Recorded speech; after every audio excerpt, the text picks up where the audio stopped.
Obrigado a você que está aqui hoje acompanhando.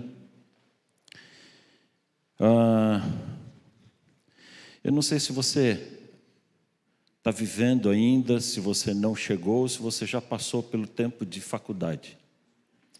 A gente vive uma pressão muito grande sobre o período de estudo, se a vida que tem. Quem passou já por faculdade sabe a batalha que é. Hoje tem curso noturno, a gente consegue fazer faculdade trabalhando, mas é batalha, é complicado. Mesmo que você já esteja formado, se manter atualizado. Eu vivi muitas histórias durante o meu período de faculdade, pós-graduação, mestrado. Mas acho que um dos momentos mais pesados para mim foi quando eu procurei o coordenador do curso que eu fazia de teologia, com esse sentimento aqui. Busquei o Dr. Wilson Andrew White, que era o coordenador do curso, e falei: professor, eu vim falar contigo aqui porque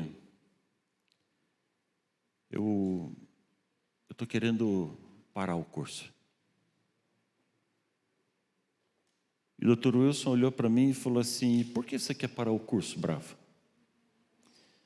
Eu falei: porque as minhas notas são muito ruins. Eu tenho notas muito, muito baixas. Eu trabalhava durante a tarde, à noite, o curso de teologia só tem durante o dia. Praticamente todos os meus colegas estavam no internato. E eu não tinha condições de estar no internato, eu era externo, não tinha bolsa para estudar. E eu saía da faculdade, no primeiro ano não podia nem assistir todas as aulas, eu perdi todas as matérias que ficavam nos 2 e 3 últimos horários ali. Depois eu consegui ainda sair do curso, sair da faculdade meio-dia, quando acabava as aulas. Mas eu entrava no trabalho assim que chegava, 1h30 da tarde, e trabalhava até 10 horas da noite, às vezes 2 horas da manhã, às vezes virava a noite trabalhando. Quando dava 4h30 da madrugada, eu pegava um pano de chão não usado ali no trabalho, molhava no tanque e limpava o corpo com aquele pano de chão úmido, colocava de volta uma roupa mais específica para o curso e dali mesmo voltava direto para a faculdade. Chegava a emendar 4, 5 noites sem dormir. Não tinha tempo para estudar, não tinha tempo para fazer as leituras que precisava. Final de semana eu tentava repor um pouco disso, de domingo, mas eu não conseguia. E as minhas notas, no geral, eram muito baixas. Algumas matérias eu cheguei a ter 8, 9, mas várias matérias eu tive 5, 6. O curso tinha média geral de 7. Para conseguir terminar, as matérias tinham que ter mais do que, acho que 6, para eliminar a matéria. E a minha média geral era 7, raspando ali, mas notas horríveis. Eu tinha muita vergonha do meu currículo. E quando eu comecei a olhar para as minhas notas, eu fiquei pensando um pouquinho aqui, que pastor medíocre que eu vou ser com notas tão baixas assim.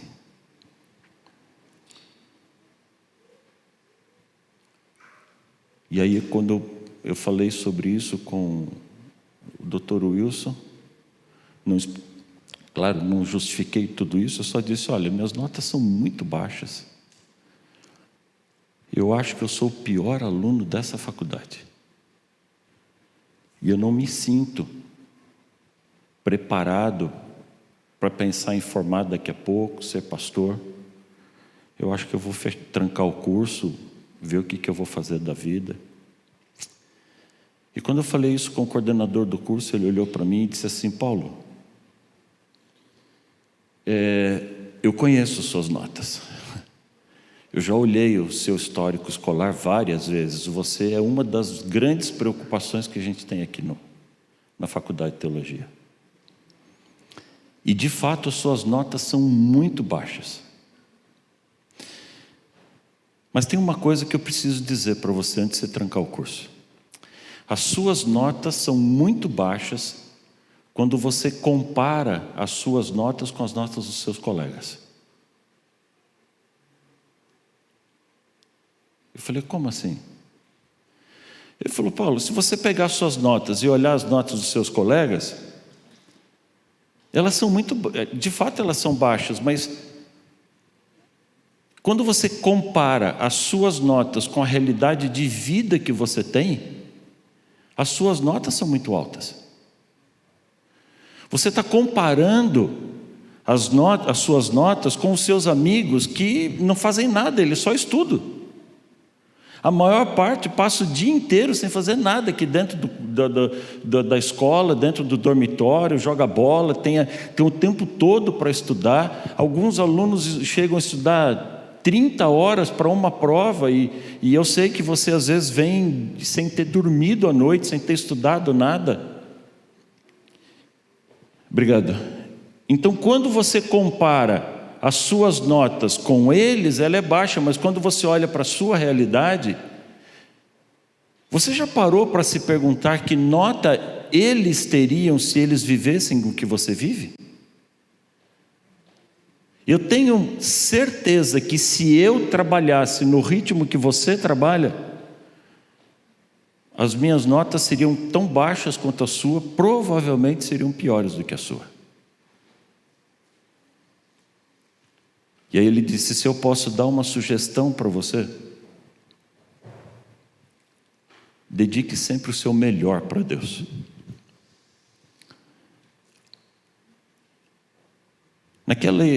Naquela hora eu fiquei muito emocionado, porque eu nunca imaginei que o coordenador do curso conhecesse a minha vida tão bem, com detalhes que ele colocou para mim naquele dia.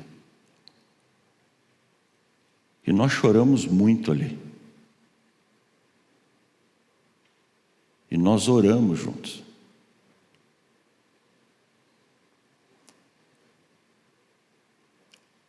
E eu continuei estudando. Muitas vezes eu agradeci a Deus de ter colocado aquele homem na minha vida. 20 anos depois de ministério, trabalhando, eu tive a oportunidade de fazer uma semana de oração no colégio em que eu estudei, no NASP de São Paulo.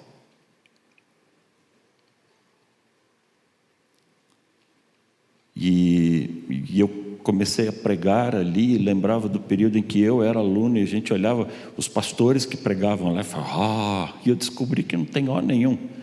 Até eu preguei ali. Mas foi uma semana de oração gostosa, foi uma semana de oração que fluiu bem. No sábado são 3 cultos, são 3 serviços de culto ali. E quando terminou a semana de oração, eu estava fisicamente, mentalmente e emocionalmente esgotado. Mas a hora que eu terminei o último culto, e subi para a sala pastoral, o Dr. Wilson Druweit foi lá me abraçar. Já era um senhor aposentado. E ele ficou olhando para mim com aquela cara de: eu não falei para você? E de novo nós nos abraçamos, choramos muito. E eu orei agradecendo a Deus. Eu não sei se você entende o que acontece na sua vida quando você se compara com outras pessoas. A gente toca a vida da gente de maneira normal, mas quando eu começo a comparar com a realidade de outras pessoas, alguns sentimentos estranhos começam a tomar conta da minha vida. O meu carro é o carro que eu tenho. E o carro me atende, e me leva para onde eu preciso. Às vezes dá defeito, como disse o Bruno, de repente eu tenho que jogar lá 500 conto, que eu vou parcelar no cartão e vou me arrebentar para pagar. Mas ele me atende. Até que eu estou parado no sinal de trânsito, no semáforo, e para um carro novinho, lindo, sem placa ainda. Por que meu carro é tão velho? Isso acontece com o cabelo, com a roupa, com o sapato, com a casa. E toda vez que eu me comparo com as pessoas, dois sentimentos tomam conta de mim: sentimento de superioridade e sentimento de inferioridade. E eu esqueço que nós somos pessoas diferentes, com realidades diferentes, com dons diferentes, com habilidades, corpo, mente, cabelo, peso, altura. Tudo em mim é diferente de você. A minha realidade de vida é diferente da sua. Uns têm mais, outros têm menos, outros não têm nada. Mas nada disso define prazer, nada disso define felicidade, muito menos nada disso define salvação.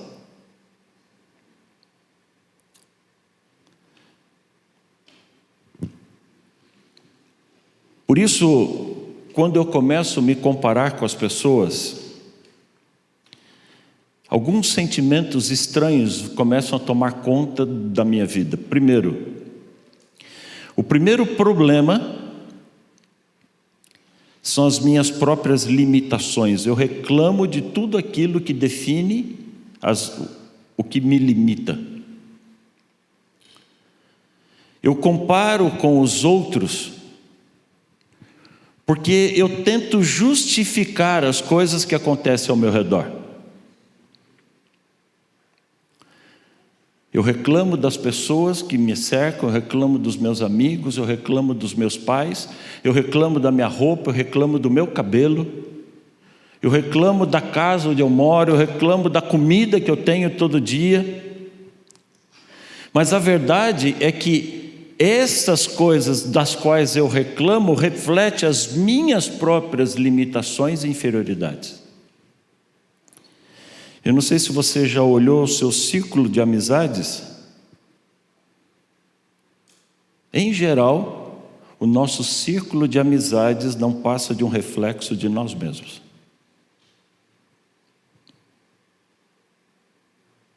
Nós nos refletimos em nossos amigos. Nós buscamos pessoas parecidas com a gente. E quando eu reclamo dessas pessoas, no fundo, eu estou reclamando de mim mesmo. O segundo ponto que me chama a atenção nessas reclamações é eu chamo de gangorra emocional. É essa visão distorcida que nós temos de nós mesmos. Dificilmente alguém olha para si mesmo de maneira equilibrada. Dificilmente alguém olha para si mesmo entendendo quem é de fato.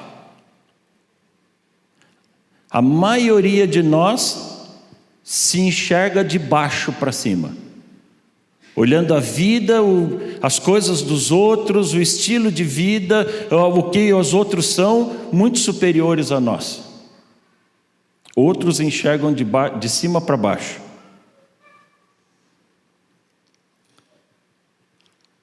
Nenhum dos dois sentimentos são positivos, nenhum dos dois são equilibrados.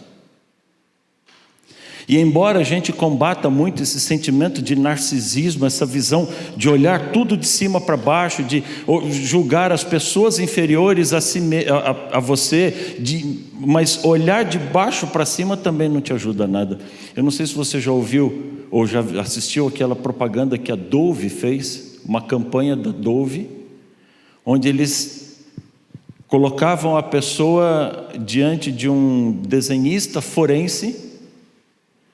E essa pessoa fazia um autorretrato, ela descrevia a si mesmo, e o cientista o desenhista não via, eles tinham uma cortina ali que separava as duas pessoas, e a maneira como a pessoa ia se descrevendo, o desenhista então ia fazendo aquilo que, a maneira como ela se descrevia. E a pessoa saía dali, cruzava com algumas pessoas, e aquelas pessoas que cruzaram com ela agora vinham para esse desenhista e descreviam a mesma pessoa. E depois essa pessoa era chamada para comparar a imagem que ela faz de si mesma e a imagem que as outras pessoas fazem dela. Se você não viu isso daí, não estou fazendo propaganda de sabonete nenhum, de nenhum produto, até porque eu mesmo não uso essa marca, mas é muito interessante ver como nós olhamos para nós mesmos. A gente sempre se olha de baixo para cima, e as pessoas nos veem de maneira diferente. E então um dos depoimentos, a pessoa diz assim: eu descobri que nós gastamos muito tempo analisando e tentando consertar as coisas que estão absolutamente certas.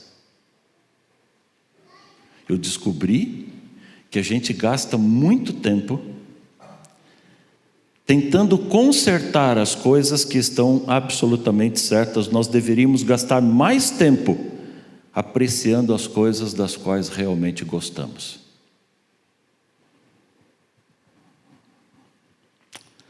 Como normalmente nós nos vemos em posição inferior aos outros, isso incomoda. Isso não dá para viver o tempo todo assim. A resposta a esse sentimento é tentar inverter a gangorra. E então eu vou para as redes sociais, eu vou para um mundo onde eu tento me mostrar superior aos outros, quando na verdade eu estou escondendo um sentimento de autoestima muito baixo.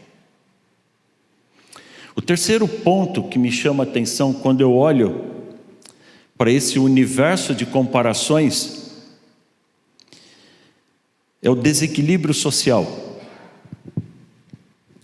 Ninguém é igual a ninguém, ninguém vive da maneira como outra pessoa vive. O mundo de comparação é um mundo que não tem fim, ele não acaba nunca. Eu sempre conversei com os meus filhos na direção de que ninguém tem tudo o que quer na vida. E uma vez eu estava fazendo uma semana de oração no Mato Grosso, e no sábado um senhor me convidou para domingo almoçar com ele. E eu falei que iria, estava feliz com isso, está tudo bem. E ele falou: então pastor, eu passo amanhã de manhã aqui na igreja para lhe buscar. Eu achei interessante ele me convidar para almoçar e dizer que ia passar na igreja 9 horas da manhã. Os desbravadores estavam ali reunidos, tinha mais uns 2 ou 3 ministérios por ali. E de repente chega aquele camarada numa caminhonetona linda, novinha, cabine dupla, e uma enorme de uma lancha engatada atrás da caminhonete. Aquelas lanchas assim, imensas, imensas. E eu falei assim: ai, ai, ai. O que eu estou fazendo aqui? Quando aquele empresário encostou o carro dele com aquele barco enorme lá atrás, engatado, o grupo todo, as pessoas viram, baixaram a cabeça, ficaram meio sem graça, assim, um sentimento de inferioridade tomando conta do coração de todas as pessoas. Eu fiquei muito sem graça, e naquele momento eu já não queria entrar no carro dele. Mas estava combinado, ele veio, sorriu, me abraçou. Não imagino que ele queria provocar esse sentimento nas outras pessoas, ele só quis oferecer o melhor para mim. E entrei no carro, fomos com a família dele para uma represa, onde tem um atracador ali, um lugar que ele vem de ré ali, coloca o barco dentro da água. E quando chegamos no atracadouro, os barcos que estavam ali ancorados, todos eram bem maiores que o dele. E aí ele passou o resto do dia se justificando para mim porque o barco dele era tão pequeno comparado aos outros. Ninguém está feliz com o que tem. E esse jogo social, esse desequilíbrio, ele é muito complicado. Isso acontece na família, isso acontece no trabalho, isso acontece na vida social.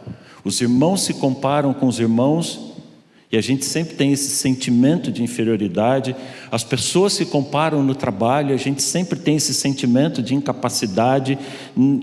Agora, o problema é quando isso acontece na vida religiosa. Porque como eu não consigo resolver esse desequilíbrio nos outros aspectos da vida, eu acabo transferindo essas batalhas sociais para dentro da igreja. Eu chego na igreja e começo a ver essa comparação. Comparamos bens, aparências, comparamos santidade. E isso é um problema muito sério. Se você um dia tiver um pouco de curiosidade sobre isso, leia Gênesis 29 e 30.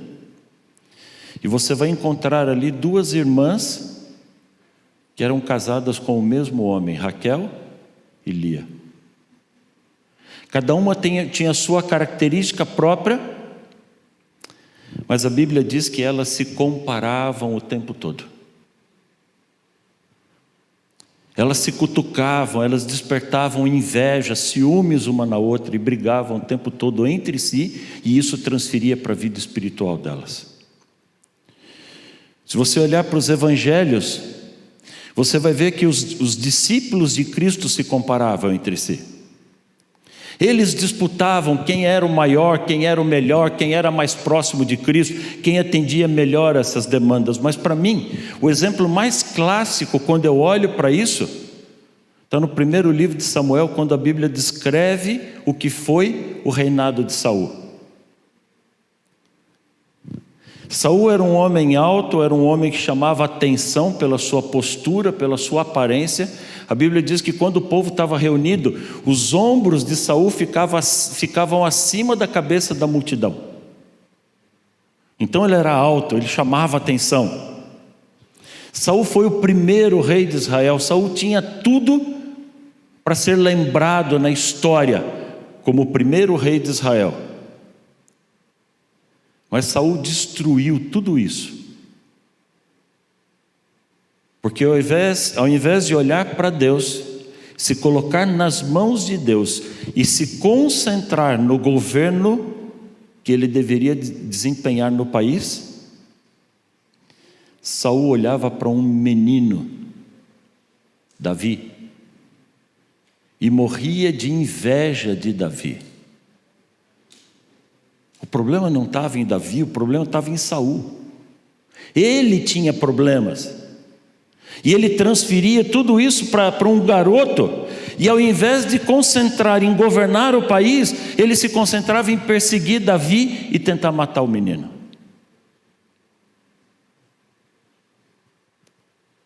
Ao contrário do pai, Jonatas, o filho de Saul, logo cedo ele entendeu que esse não era o dom dele, esse não era o chamado que ele tinha de Deus. Em praticamente todos os países do mundo, o trono era passado de pai para filho. E a partir de Davi o trono passou a ser hereditário. Mas Jonas nunca se comparou com Davi. Jonas nunca pleiteou que Davi estava tirando o lugar que seria dele. E ao contrário do pai, Jonatas amou Davi. Aceitou o chamado que Davi recebeu de Deus.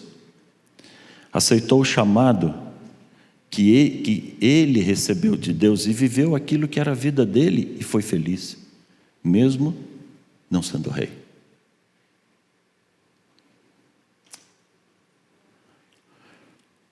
É muito difícil nós não nos compararmos com os outros.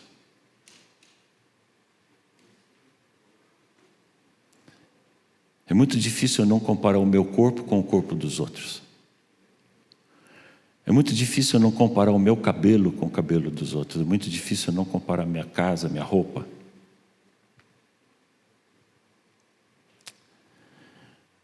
Mas Mas eu gostaria de dar algumas sugestões para você, porque você tem muita vida pela frente ainda. A primeira sugestão que eu quero dar para você está em Gênesis. Gênesis capítulo 2, no verso 7.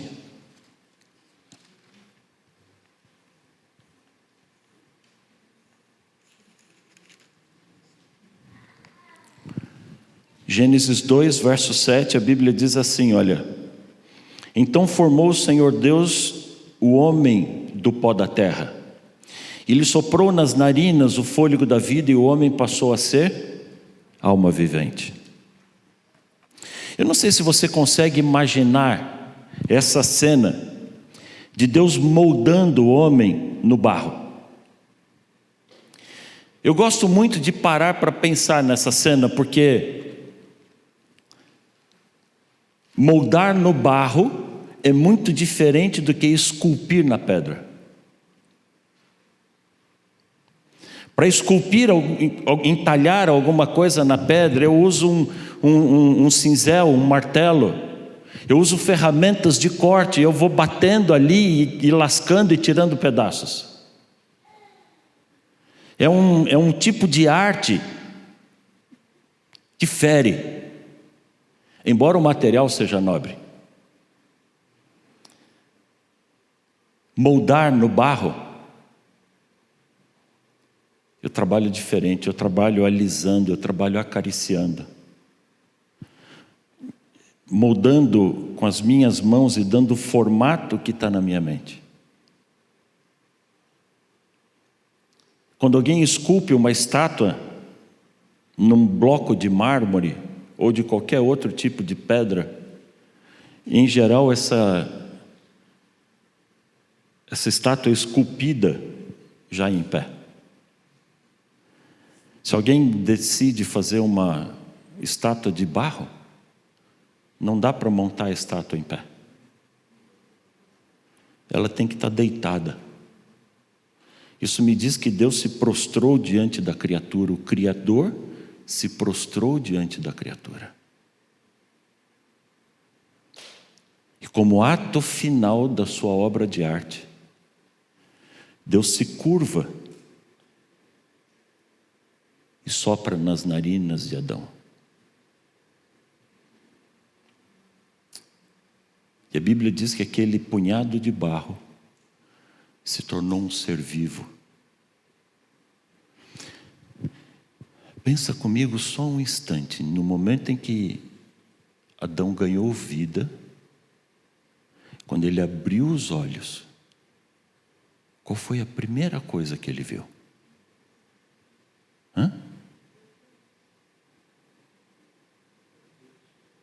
Pensa na imagem. Cristo ajoelhado ali no chão, ele se inclina,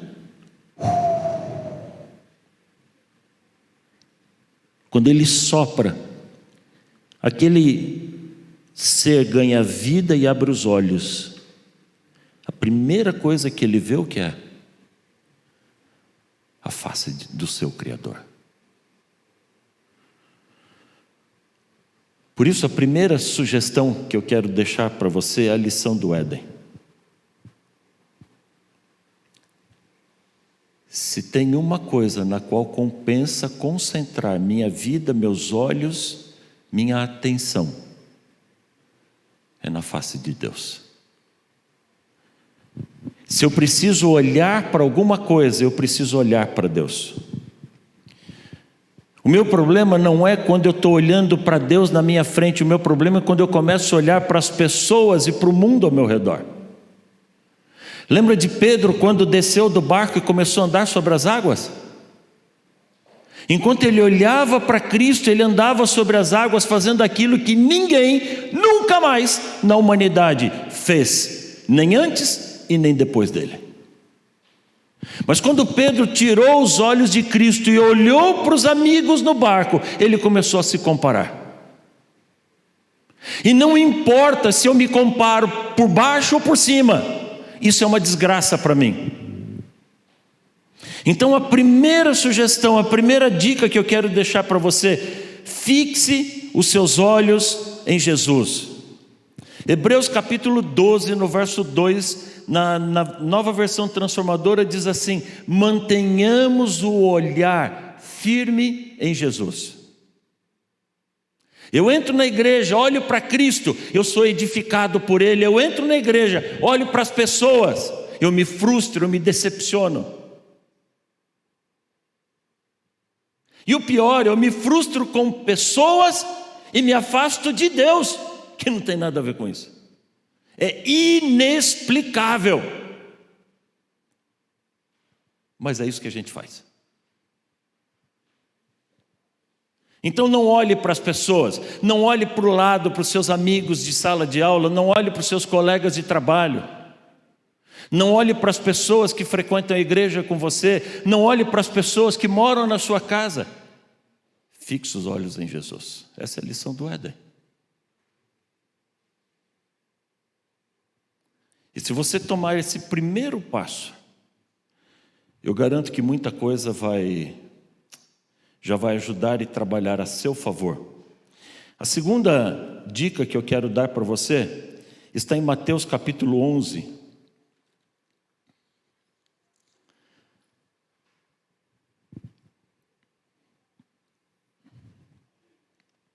Mateus capítulo 11,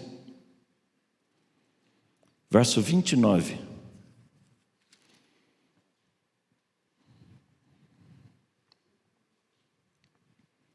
Jesus diz assim: olha, tomem sobre vocês o meu jugo e aprendam de mim, porque eu sou manso e humilde de coração. E então vocês acharão descanso para a alma cansada de vocês. Na primeira carta a Pedro, lá no finalzinho do Novo Testamento, antes do Apocalipse, na primeira carta de Pedro, no capítulo 2, e os versos 21 em diante, ele diz assim, olha, 1 Pedro 2, versos 21 em diante: porquanto para isso mesmo vocês foram chamados, pois que também Cristo sofreu no lugar de vocês, deixando a vocês o exemplo para seguirem seus passos, o qual não cometeu pecado, nem dolo algum se achou na sua boca, pois ele, quando foi ultrajado, não revidava com o traje, quando foi maltratado, não fazia ameaças, não entregava-se àquele que julga retamente, carregando ele mesmo em seu corpo, sobre o madeiro, os nossos pecados, para que nós, mortos para os pecados, vivamos para a justiça. Por suas chagas nós somos sarados. Eu não sei se você prestou atenção no convite que ele faz logo no primeiro verso aqui. Cristo mesmo, em todas estas coisas, nos deixou o exemplo para que nós sigamos os seus passos. Então a segunda dica que eu quero dar para você: compare-se com Cristo. E mais do que isso, siga as pegadas de Jesus. Algumas características de Cristo que eu e você precisamos olhar: compaixão e humildade. Cristo viveu uma vida simples. Ele, sendo o Criador, o Deus do universo, o Rei do universo, quando esteve aqui, não teve glória nenhuma. Aliás, ele não teve bem nenhum. Recebeu um pai que não era pai dele, José. Nasceu numa manjedoura que não pertencia a ele, a animais. Nunca teve casa. Nunca teve carro. Quando entrou em Jerusalém montado num jumento, o jumento não era dele. Quando celebrou a última Páscoa com os discípulos, estava no cenáculo de uma casa que não era dele. quando foi julgado, recebeu uma cruz que não era dele. Morreu por pecados que também não eram dele. E foi sepultado num sepulcro que lhe foi emprestado. Você entende lição de humildade, de compaixão? Ele vivia de maneira simples. E toda vez que ele era insultado, ele perdoava as pessoas. Cristo nos dá exemplos de compaixão, de humildade, de amor extremo, a ponto de morrer pelas pessoas que o rejeitaram. E acima de tudo, ele nos dá a lição de humildade e de santidade. Ele que nunca teve pecado, morreu por pecado, e agora ele pega a santidade que é dele e dá de presente para mim e para você. Se a primeira sugestão é de não olhar para os lados, a segunda é olhar para Cristo e me comparar com Ele. Sabe por quê? Porque todas as vezes que eu me comparo com Deus, todas as vezes que eu me aproximo de Deus, eu compreendo quão santo Deus é e cai a ficha do quanto eu sou pecador.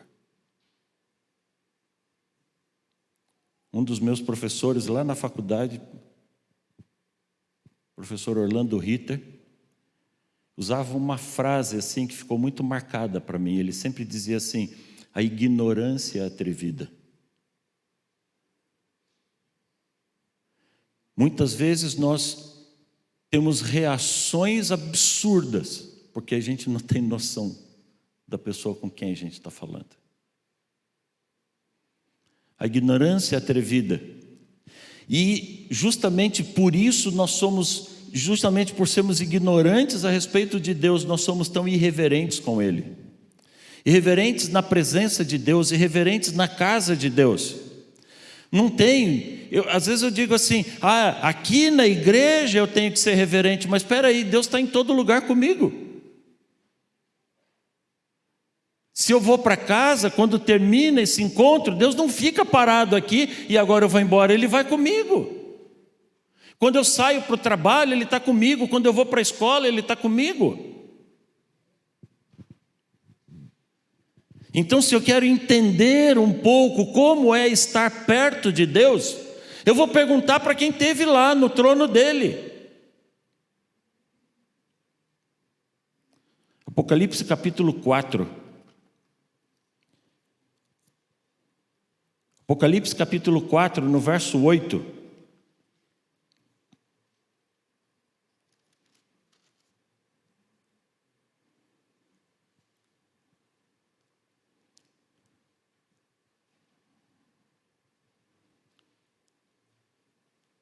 Apocalipse capítulo 4, no verso 8, fala de anjos e de seres viventes que servem diretamente junto ao trono de Deus, e ela diz assim: e os 4 seres viventes, tendo cada um deles, respectivamente, 6 asas, e cheios de olhos, e ao redor, e por dentro, eles têm olhos ali, eles não têm descanso nem de dia nem de noite, dia e noite, proclamando o quê? Qual a expressão deles? Santo, Santo, Santo.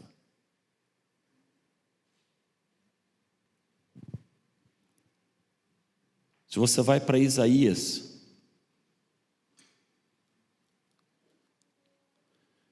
Isaías e Jeremias também estiveram junto ao trono de Deus, visitaram o trono. Isaías capítulo 6.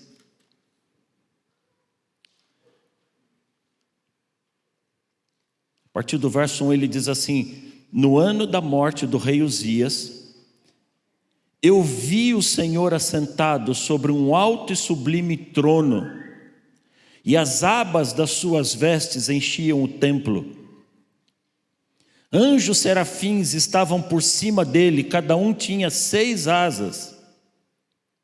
Não foi a mesma descrição de João? 6 asas. Mas agora ele diz por que eles tinham 6 asas. Com 2 cobria o rosto, com 2 cobriam os pés, e com 2 ele voava.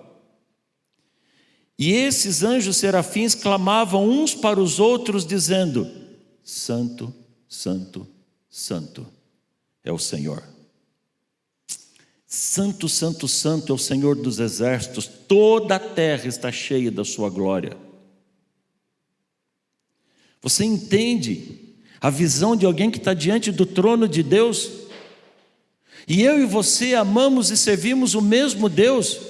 E quando esse Deus se aproxima de mim, não é diferente de quando eu me aproximo dele. Por isso, quando eu me comparo com Deus, quando você pensa desse Deus que está ao seu lado dia e noite, a melhor expressão é do próprio Isaías, aqui no capítulo 6, do verso 5, quando ele diz assim: então, quando eu vi tudo isso, eu disse: ai de mim, eu estou perdido, porque eu sou homem de lábios impuros, habito no meio de um povo de lábios impuros, mas os meus olhos viram o Rei, o Senhor dos exércitos. Eu sou pecador, vivo no meio de gente que é pecadora. Sabe, quando eu me comparo com Deus, eu vejo a grandeza de Deus e o quanto eu sou pequeno. Eu vejo o poder de Deus e a minha impotência e incapacidade. Eu vejo a santidade de Deus e o quanto eu sou pecador. E nessa hora tem que sair essa expressão: ai de mim, o que eu vou fazer agora? Aí vem a última sugestão que eu quero deixar para você. Deus não abandona você nesse sentimento ruim e negativo. Se você continua lendo o relato aqui de Isaías, verso 6, então um dos anjos serafins voou para junto de mim, trazendo na mão uma brasa viva. Ele tirou essa brasa viva do altar de Deus com uma ferramenta, com uma tenaz. E agora ele pega a brasa com as mãos e com essa brasa ele tocou a minha boca e disse: eis que a brasa tocou os teus lábios, o teu pecado foi tirado, foi perdoado a tua iniquidade. Sabe, quando eu me comparo com Deus e vejo a minha impotência, a minha incapacidade, Deus se aproxima de mim e Ele purifica, Ele me santifica. A brasa cauteriza as feridas, estanca a hemorragia dos pecados.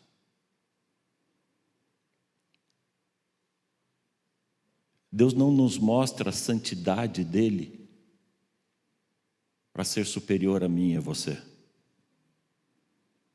Ele mostra a santidade dEle para dizer o que eu e você podemos ser quando estamos nas mãos dEle.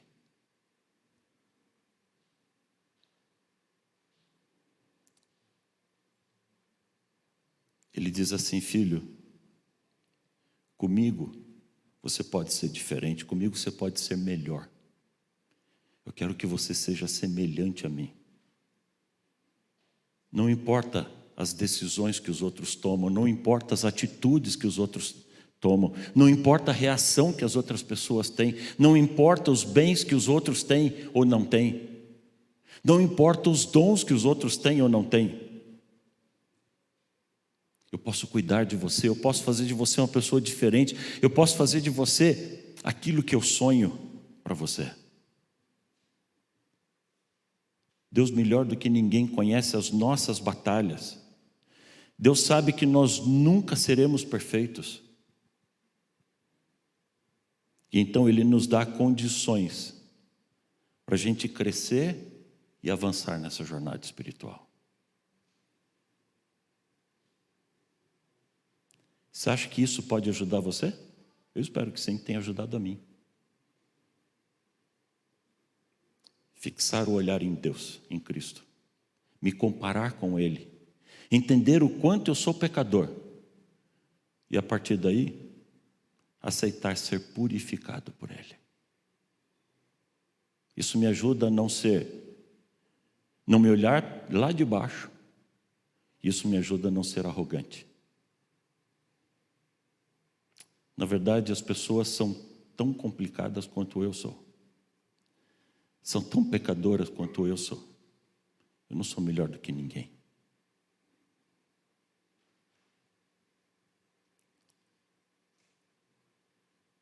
Mas tem uma última dica que eu quero deixar com você.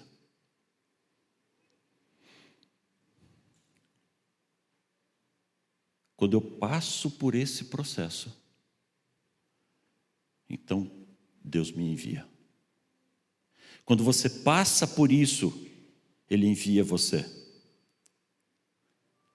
Agora eu posso voltar a olhar para as pessoas. Agora eu preciso voltar a olhar para as pessoas.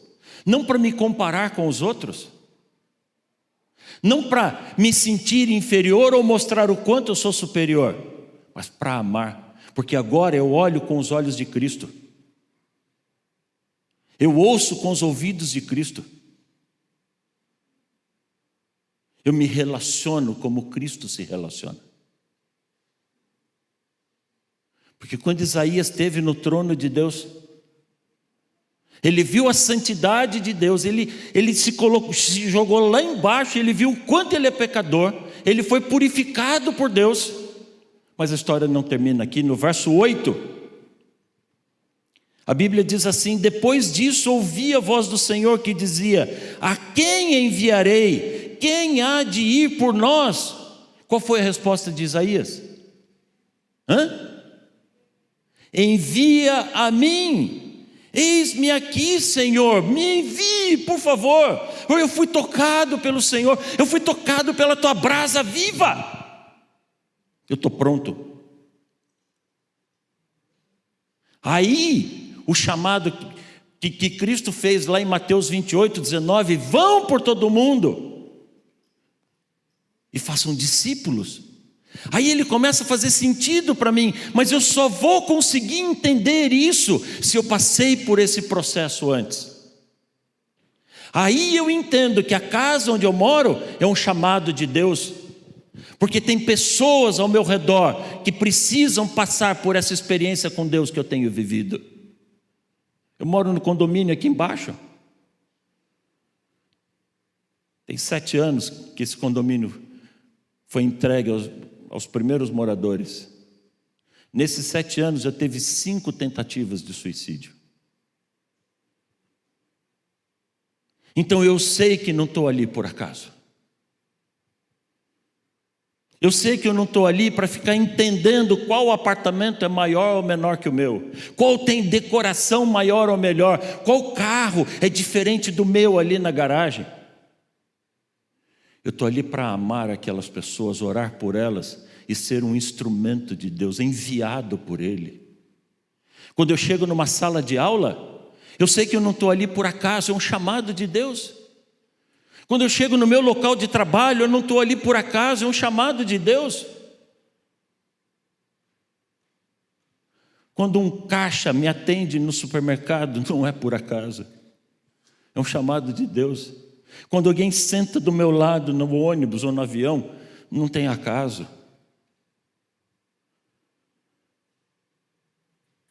Sabe, amigo, eu não fui chamado por Deus para viver me comparando com os outros. Eu não fui chamado por Deus para ficar tentando entender quem pode ter a roupa mais cara ou mais barata, quem pode ter o carro melhor.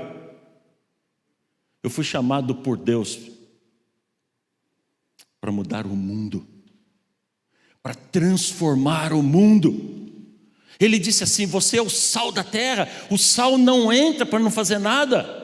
Você põe um pouquinho de sal na comida, ela dá sabor a tudo. Ele disse: você é a luz do mundo.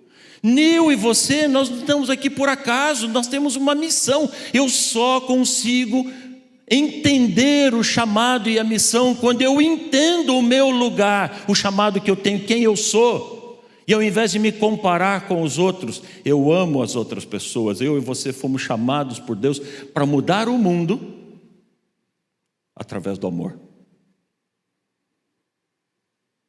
Não é ignorar as pessoas, é amar as pessoas, é entender as necessidades delas, é compreender as limitações delas, não é tentar ser melhor, mas levar o amor de Deus para quem precisa.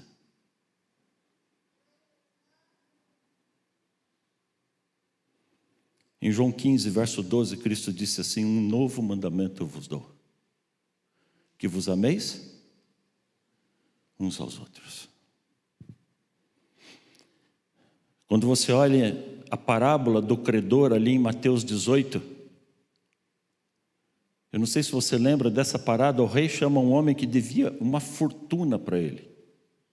E quando a gente compara o tamanho da dívida daquele homem, nós estamos falando na casa ali de uns 250, 300 milhões de reais.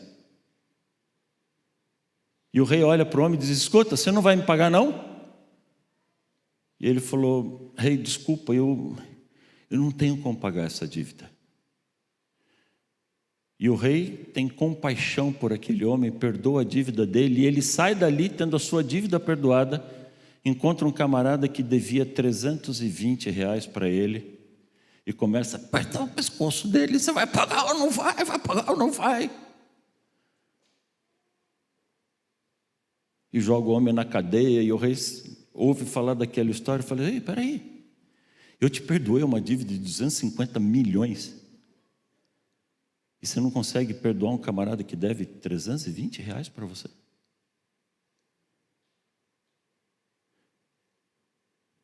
Esse grau de comparação é quando eu penso que eu recebi de Cristo, o quanto eu fui amado e perdoado por Cristo, e o desprezo com que eu olho para as pessoas que têm problemas como eu tenho, a dificuldade que eu tenho para perdoar as pessoas ao meu redor.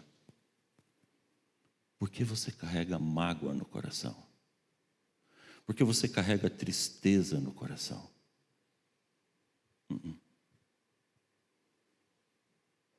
Nós somos chamados para transformar o mundo por amor. E se você parar ainda e olhar João 13,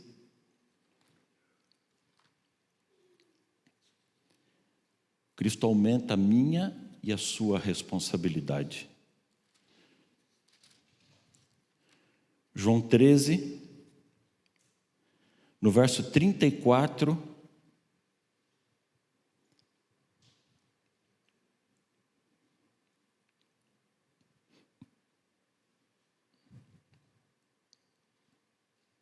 Jesus volta a dizer assim: um novo mandamento eu dou a vocês, que vocês amem uns aos outros assim como eu amei a vocês. E aí no verso 35 ele diz assim: nisso todos conhecerão que vocês são meus discípulos. Como?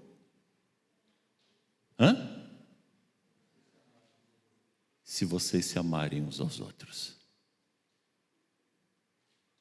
Pastor, eu não sei dar estudo bíblico. Não é o estudo bíblico que converte. Nós precisamos sim conhecer a Bíblia. A gente precisa saber o que é certo e o que é errado. Precisamos conhecer a lei de Deus. Mas a maior necessidade do mundo qual é? O amor. E Cristo disse: olha, as pessoas vão saber que vocês são meus discípulos de verdade.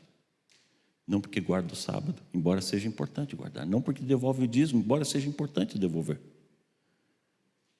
Mas porque vocês amam uns aos outros.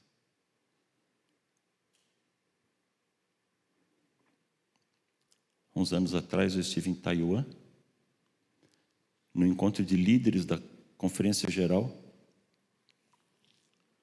E quando eu estive ali em Taiwan, Eu me surpreendi um pouco. A gente tem coisas do mundo asiático que a gente já sabe. Muita tecnologia, muita gente, muita aglomeração, gente correndo para todo lado. Mas um dia eu cheguei na estação do metrô e eu precisava ir para um lugar ali. E eu fiquei olhando aquele painel enorme, com o nome de todas as estações ali, aquilo é um emaranhado de trens. E comecei a olhar para aquele painel, imaginando assim, como é que eu vou saber que trem que eu pego aqui, para que lado que eu pego o trem, onde é que eu desço, como é que eu faço conexão com outro trem, e depois para pegar outro trem. E tentando entender um pouco aquele emaranhado, enquanto eu olhava naquele painel, um senhor chegou perto de mim e perguntou em inglês: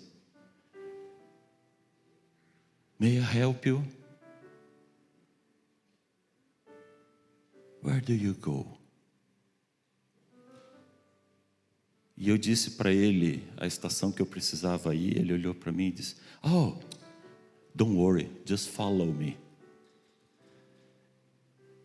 E com cabeça de brasileiro, alguém olha para você num mundo onde você não conhece nada e diz assim: "Só me segue." Eu confesso para você que eu fiquei morrendo de medo. Eu falei: onde é que esse tampinha vai me levar? Ele saiu andando comigo, não falou muito. Eles não falam muito. Eles não conversam muito em lugares públicos. Você nunca vai ver um oriental atender uma chamada de voz num restaurante ou num trem, num lugar público. Você nunca vai ouvir um telefone tocar. Os telefones ficam no silencioso. Se alguém liga, ele manda mensagem e começa a conversar com mensagem, para a conversa dele não atrapalhar a sua vida. E eu confesso que de vez em quando eu ouço umas conversas em lugares públicos, eu fico, que eu tenho a ver com esses dois brigando aqui? Então ele não falou muito comigo, ele só ia caminhando e eu caminhando atrás dele. E nós descemos uma escada, daqui a pouco vem o trem, nós embarcamos no trem. Daí a pouco ele olha para mim e fala assim: "A gente vai descer aqui." Descemos ali, subimos outra escada, fomos para outro corredor, pegamos outro trem. E depois de uns 40 minutos rodando de trem, descemos numa estação. E ele pediu de novo para ver o endereço. Aí ele falou assim para mim: "Oh, this exit."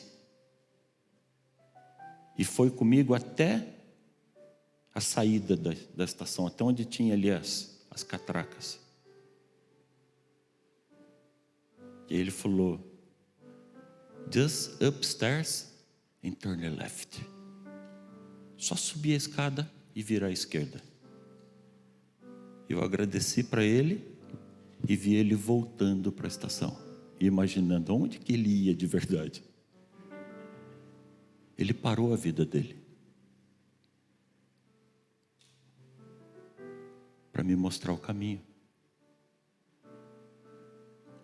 E aí eu comecei a perceber como, apesar da correria, apesar da rotina asiática de produtividade, de estudo, eles tocam a vida deles, mas em Taiwan, pelo menos, eles estão sempre atentos às necessidades dos outros. Às vezes a gente entrava numa lojinha, ou mesmo num camelô na rua, e perguntava alguma coisa em inglês, pegava alguma coisa e "how much?" Ele olhava desesperado. Aí depois eu já comecei a entender aquela expressão: ele não fala inglês. E aquele comerciante então vai para a porta da loja, na calçada, e grita assim: "Help!" Qualquer um que está passando ali, que fala inglês, ele para a vida dele. Ele sabe que tem um estrangeiro que precisa de ajuda. E ele entra no comércio e começa a traduzir o que eu preciso para o vendedor, o vendedor responde, e ele fica ali comigo durante todo o período de transação. E se eu começo a chorar, pechinchar preço, ele vai pechinchando comigo, até que a negociação está terminada, e ele olha para mim e fala, thank you, e vai embora. É tão gostoso quando você se sente amado. É tão gostoso quando você percebe alguém que para um pouquinho a vida dele para te ajudar. Mas sabe qual é a parte mais gostosa dessa história? É quando eu me sinto útil. Quando eu percebo que ajudei alguém. Quando eu percebo que a vida de alguém hoje é melhor por aquilo que Deus fez na vida dele, através de mim. Eu não sei que fase da vida você está vivendo agora. Eu não sei se você trabalha ou se está procurando emprego. Eu não sei se você estuda ou já terminou os estudos. Eu não sei se você está no momento tranquilo da vida ou você está no meio desse caos e desse desespero social. Pode ser até que você esteja no momento da vida que você vai casar amanhã.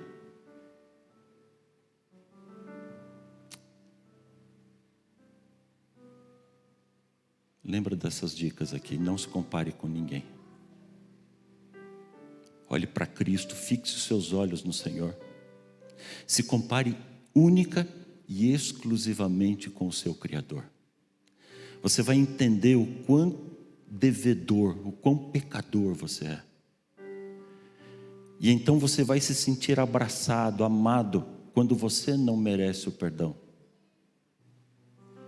Ele toca você, Ele purifica você. E quando você viveu essa experiência, Ele diz, filho, agora vai. Agora vai atrás das pessoas, porque você não vai se comparar mais. Você vai amar e vai levar salvação. Que Deus abençoe você.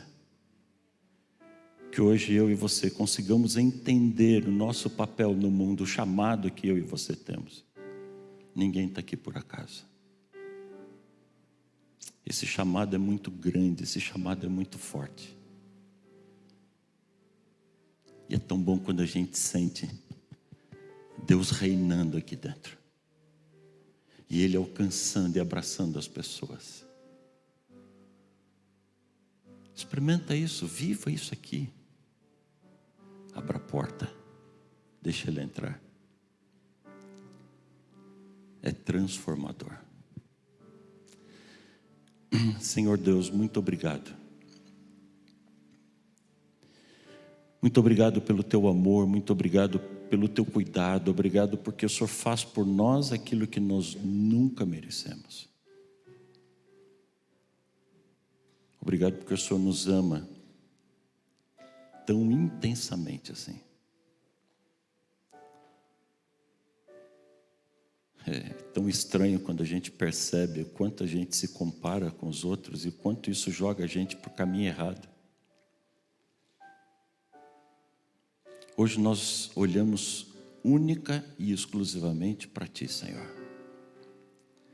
Entendemos o quanto nós somos pequenos, falhos, impotentes, incapazes, pecadores. O quanto somos amados por Ti, Senhor. Perdoados, purificados pelo Senhor. E aí entendemos qual é o nosso lugar aqui nesse mundo. O chamado que recebemos do Senhor. Então, Senhor, abrace a cada um de nós, nos dê essa certeza, essa segurança de que nas Tuas mãos o Senhor sempre nos transforma para melhor.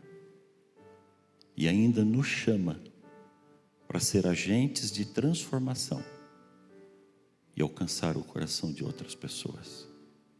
Eu aceito esse chamado. Eu aceito essa missão.